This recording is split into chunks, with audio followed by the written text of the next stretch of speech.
This resolution calls on our congressional delegation to oppose the unfunded mandate provisions that are part of the federal health care reform proposal, and if adopted, which would precipitously increase Michigan's Medicaid expenses and destabilize our already precarious budget situation.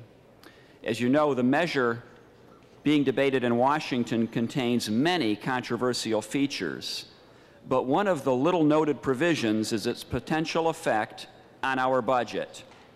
At the present time, both the Senate and the House versions contain a proposal to address the problem of the uninsured by requiring that states simply expand their Medicaid coverage.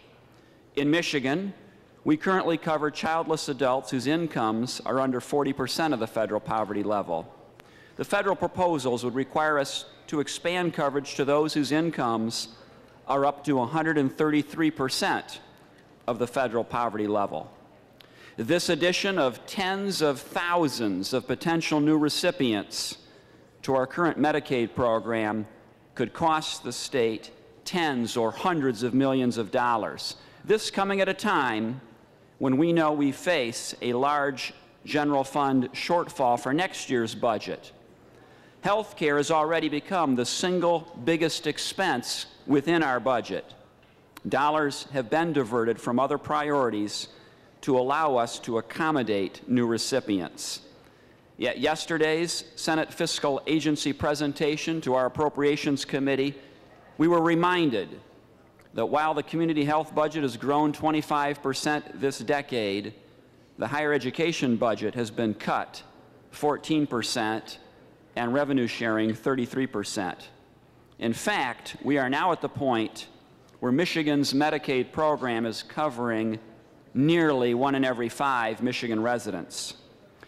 The governors of New York and California have objected strongly to these provisions. Governor Patterson of New York has said the expansion would cost his state, which faces a $6 billion shortfall, would cost his state nearly $1 billion. Governor Schwarzenegger has said that, and I quote, "Unfortunately, under nearly every scenario we can predict, the federal health care reform legislation being debated would cost California's general fund an additional $3 to $4 billion annually."